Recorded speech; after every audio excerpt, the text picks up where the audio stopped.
आखिर दिल्ली के अंदर कोर्ट चल कैसे रहे।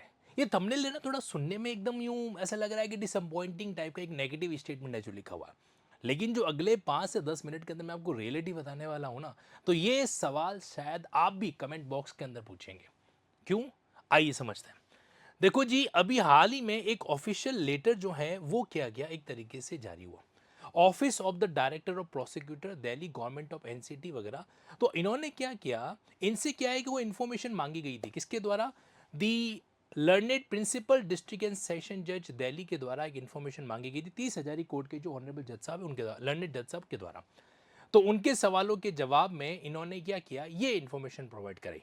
ये जवाब कौन दे रहे हैं? ये जवाब दे रहे हैं the director of prosecution GNCTD, और ये डेटेड सो इन सो है 13 अगस्त 2026 का, यानी कि आज से, जिस समय मैं वीडियो रिकॉर्ड कर रहा हूं इससे जस्ट 2 दिन पहले का है ये लेटर। ठीक। इस ऑफिशियल लेटर के अंदर इन्होंने ये मेंशन किया कि भैया दिल्ली जो एनसीआर है इसके अंदर कितनी वैकेंसी खाली पड़ी है। अब आप ध्यान से देखना, यहां पे दिल्ली एनसीआर के अंदर जो पीपी लेवल की पोस्ट होती है, जो कि आपके हाई कोर्ट और सेशन कोर्ट के अंदर जो क्रिमिनल मैटर है ना उसमें स्टेट को रिप्रेजेंट करती है, तो 32 में से आपके 60 पोस्ट वैकेंट है। यानी कि वैकेंसी कितनी है? 50% पोस्ट है जो है वो खाली पड़ी है। ठीक। इसके बाद में एक एडिशनल पब्लिक प्रोसिक्यूटर होता है। ये क्या होता है? एपीपी को आप कह सकते हैं एक तरीके से प्रमोट करना, या प्रोसिक्यूटर ऑफिसर की लिस्ट में से किसी को डायरेक्टली रिक्रूट करना। तो एडिशनल पीपी, और जब वो रेगुलराइज हो जाते हैं तो फिर उनको अपन पीपी के रूप में भी डील जो करता है। ठीक। तो इनकी जो है 210 पोस्ट है, इनमें से 156, लेकिन 156 में से भी सिर्फ 112 रेगुलर है और बाकी एडॉक चल रही है। तो यहाँ पर 25% का वैकेंसी पड़ा है। इन दोनों का कभी भी डायरेक्ट जो है रिक्रूटमेंट नहीं होता है, किनका? ऊपर वाली दो का। लेकिन ये जो पोस्ट है असिस्टेंट पब्लिक प्रोसिक्यूटर, जिसको सामान्य भाषा में एपीपी कहा जाता है, ये जनरली कहाँ पे होती है? तो जो जुडिशियल मजिस्ट्रेट कोर्ट है, चाहे आपके सीजेएम हो, एसीजेएम हो, जुडिशियल मजिस्ट्रेट हो, तो टोटल 265 पोस्ट में से आपके 145 का मतलब होता है अप्रोक्सली 55% जो है ऐसे कोर्ट होंगे जहां पे उस पर्टिकुलर कोर्ट का एपीपी नहीं है। अब जरा इस चीज को थोड़ा डिटेल में समझना। कोई भी क्रिमिनल मैटर होता है तो आर्टिकल 21 का इंटरप्रिटेशन ये कहता है कि अगर किसी व्यक्ति के खिलाफ कोई ऑफेंस कमिट हुआ है तो एक तरीके से वो ऑफेंस स्टेट के अगेंस्ट है, और इसीलिए उस मैटर को स्टेट बकायदा क्या करता है? रिप्रेजेंट करता है। खासकर एफआईआर के मैटर्स की बात कर रहा हूं मैं। तो एफआईआर लॉज हो गई तो वहां पे एक्यूज के नाम के अगेंस्ट में क्या आता है? Versus state of so and so, जो भी state of Rajasthan, state of MP, Delhi वगैरह जो भी है वो मेंशन है जो किया जाता है। और फिर राज्य की तरफ से क्या होता है? एक सरकारी वकील साहब, जिसको अपन एपीपी कहते हैं। हाई कोर्ट या सेशन की बात करें तो उनको पीपी है जो कहते हैं। तो वो क्या करते हैं? मैटर को रिप्रेजेंट है जो करता है। कभी भी जो विक्टिम है, जो पीड़ित है, या फिर जो इंफॉर्मेशन देने वाला इंफॉर्मेंट है, उसका एडवोकेट डायरेक्टली उसमें इन्वॉल्व नहीं हो सकता। हाँ, ये हो सकता है कि एक प्राइवेट एडवोकेट एपीपी पीपी को क्या करे? असिस्ट है जो करे, वो भी उनके इंस्ट्रक्शन के अधीन रहते हुए। यानी कि ओवरऑल पिक्चर ये है कि एफआईआर या के मामलों के अंदर जो है स्टेट को रिप्रेजेंट करने की जिम्मेदारी इन ऑल केसेस किसके पास होती है? पीपी एपीपी के पास में है जो होती है। ठीक है, ये बात आपको समझ में आ गई। अब देखिए मजेदार बात, अभी रियलिटी क्या चल रही है वर्तमान के अंदर, एक एक एपीपी के पास में जो है ना, मतलब दो दो कोर्ट्स के चार्ज है जो मिले हुए हैं। और इनफैक्ट अगर मैं डिजिटल कोर्ट को इंक्लूड कर दूं तो वहां पे 3 3 कोर्ट्स के चार्ज जो है एक सिंगल पर्सन के पास में। यानी कि एक बंदा एक कोर्ट के मैटर्स को कंक्लूड करने के बाद इधर भागता है, उसके बाद में तुरंत उसको दूसरे कोर्ट के अंदर भी जाना है ना। तो ऐसे केसेस के अंदर क्या सोचिए, वाकई में प्रोडक्टिविटी ऑफ एडवोकेसी वहां पे देखने को मिल रही है क्या? अगर किसी केस को प्रॉपर्ली रिप्रेजेंट नहीं किया गया तो क्या संभावना नहीं है कि एक्यूज जो है वो इन्वेस्टिगेशन के लूप होल के कारण या किसी और वजह से बच के भाग जाए? एडवोकेसी में सबसे इंपॉर्टेंट चीज होती है क्रॉस एग्जामिनेशन। तो अगर वकील साहब ने, सरकारी वकील साहब ने किसी कारण से प्रॉपर वे में अगर क्रॉस एग्जामिनेशन सामने वाले पार्टी के विटनेस का नहीं कर रखा है, एक्यूज के विटनेस का नहीं कर रखा है, तो यहां पे पूरी प्रोबेबिलिटी केस क्या हो जाएगा? एक तरीके से एक्यूज के फेवर में चला जाएगा। देखो, अब यहां पे एक चीज बड़ी क्लियर है कि जब एपीपी की इतने लार्ज लेवल पे वैकेंसी चल रही है तो भी स्वाभाविक सी चीज है कि अब रिक्रूटमेंट जल्दी आने वाला है। अब ध्यान से सुनना, दिल्ली एपीपी की जो वैकेंसी है वो आपके बीच में जल्दी ही अनाउंस की जाने वाली है। मेंटली इसके लिए प्रिपेयर हो जाओ। और मैं आपको एक जानकारी दे देता हूँ, अभी हाल ही में दिल्ली हायर जुडिशरी एग्जाम में जो कंडक्ट किया गया, पर्टिकुलर मंथ की 2 तारीख को एडवर्टाइजमेंट आया। 17 तारीख तक जो है रजिस्ट्रेशन चले और उन्होंने क्या कर दिया, मंथ के एंड में एग्जाम भी कंडक्ट करा दिया, यानी कि एक महीने के अंदर प्रीलिम्स का एग्जाम भी कंडक्ट हो गया, वैकेंसी भी आ गई, नोटिफाइड भी हो गई, सब कुछ हो गया, एडमिट कार्ड भी आ गया। तो ऐसे केस में क्या दिल्ली एपीपी के साथ में ऐसा नहीं हो सकता? बिल्कुल हो सकता। वैकेंसी इतनी फटाफट आएगी कि आपको लगेगा कि अरे यार ये तो बहुत ही कम टाइम मिला है, फिर आप पिटीशन फाइल करोगे और होना जाना कुछ है नहीं। इसलिए this is the right time, आपको अपनी प्रिपरेशन है जो स्टार्ट करनी चाहिए। ओके, अब एक और बात समझने की कोशिश करना कि जब इस तरीके से क्या होता है कि नंबर ऑफ जो है एपीपी कम है, तो ऐसे केसेस के अंदर लोड बढ़ जाता है।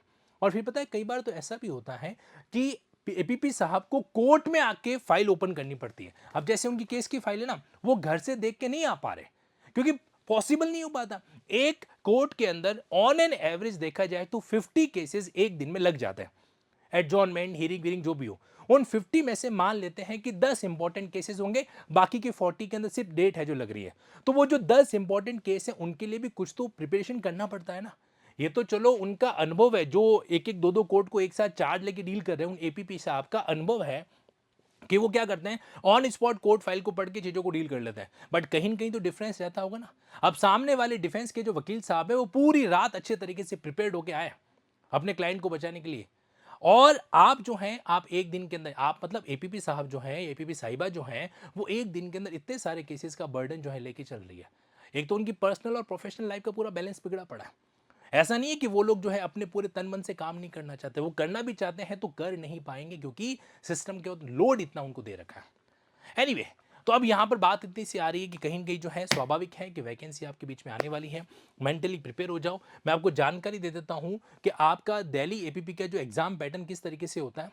यूपीएससी एग्जाम कंडक्ट करवाती है, आपके इसमें प्रीलिम्स एग्जाम है, उसके बाद सीधा इंटरव्यू है, यानी कि मेंस एग्जाम कुछ नहीं होता है। करेक्ट। अब इस बार कोई नया वो लेके आ जाए तो बात अलग है। यहाँ पर क्या होगा इस केस के अंदर, ये आपका स्केल पे है। अब इन्होंने प्रीलिम्स एग्जाम के अंदर टोटल आपसे 120, देखो 2 आवर्स का एग्जाम होगा, 120 मिनट्स का। इसके अंदर टोटल 120 क्वेश्चंस होंगे जो 300 मार्क्स से होंगे, 1/3 नेगेटिव मार्किंग है। मीडियम जो इसका इंग्लिश इस तरीके से रहने वाला है, और साथ ही साथ 40% आपको क्या करना पड़ेगा, मिनिमम मार्क्स क्वालिफाई करने पड़ेंगे इंटरव्यू के लिए। अब इसके सब्जेक्ट में क्या क्या आता है तो देखो, इसके सब्जेक्ट के अंदर जो भी आपके बीएनएस, बीएनएसएस और बीएसए, ये तीनों क्रिमिनल मेजर लॉ आपके इंक्लूड होंगे। जैसे उदाहरण के लिए, अब ये ऑल इन वन है, ये किसकी है, भारतीय साक्ष्य अधिनियम, भारतीय न्याय संहिता की ऑल इन वन है। मतलब ये एक ऐसी चीज है जो मैंने लिंकिंग पब्लिकेशन आप लोगों के लिए लॉन्च करी है कि एक ही बुकलेट में 15 से 18 राज्यों के अंदर बीएनएस के जितने भी सवाल पूछे गए हैं वो सारे कवर्ड हो गए, प्रीलिम्स के भी, मेंस के भी, इंटरव्यू के भी।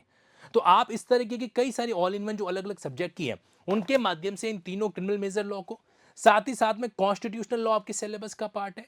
इतना ही नहीं, इसके अलावा आपके बीच में जो क्रिमिनल माइनर लॉज भी रहेंगे, करप्शन कानून, पॉक्सो कानून, NDPS, juvenile justice, IT act, probation offender, अब ये पूरा का पूरा सेगमेंट आपको यहाँ पे अवेलेबल है जो करवा रखा है। ठीक है, तो अब ऐसे केसेस के अंदर यहाँ पर हमारे लिए ज़रूरी है कि हम अगर इन सब्जेक्ट को कवर कर लें, देखो अगर काउंट किया जाए तो 8 सब्जेक्ट आपके मोटा मोटी बनते हैं। मेजर लॉ 4 मेजर लॉ हो गए, और साथ ही साथ में आपके 5 to 6 माइनर लॉ है जो यहाँ पर हो गए।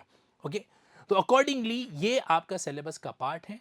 बाकी क्वालिफिकेशन के अंदर इन्होंने अभी तक जो है मैंडेटरी प्रैक्टिस जो है, एक तरीके से 3 years of practice at the bar mainly in criminal cases, वो एक तरीके से रिक्वायर्ड है जो कर रखे। तो स्वाभाविक सी चीज़ है कि यहाँ पर मौका भी है, और अगर आप अच्छे से प्लान करोगे तो चीज़ों को डील भी है जो कर सकते हो। एज क्राइटेरिया है 35 तक एज तक, और उसके बाद में जो रिजर्वेशन कैटेगरी के लिए 5 साल का रिलैक्सेशन है वो भी आपको देखने को मिल जाएगा।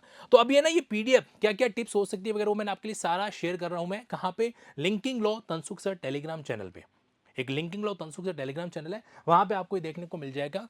और अगर आप दिल्ली एपीपी के लिए अभी से खुद को प्रिपेयर करना चाहते हैं तो मैंने एक रिकॉर्डेड सेगमेंट लॉन्च कर रखा है जिसमें 450 आवर्स प्लस के सेशंस हैं।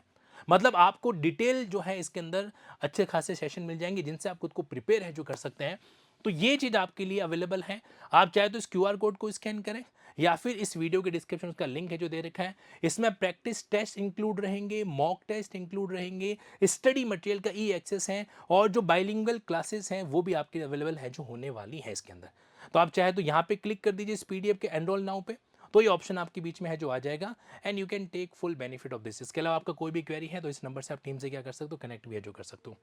Gate back to the main thing. अब सवाल यही है, आप मुझे बताइए कमेंट बॉक्स के अंदर कि जब हमारे देश में सरकारी वकील की इतनी कमी है तो क्या कोर्ट वाकई में न्याय दे रहा है या कहीं न कहीं न्याय से लोगों को वंचित रख रहा है? ये आप कमेंट बॉक्स में कोर्ट और जुडिशरी के प्रति अपनी डिग्निटी को मेंटेन करते हुए जरूर रिप्लाई कीजिएगा। Thank you so much. जय हिंद, जय भारत।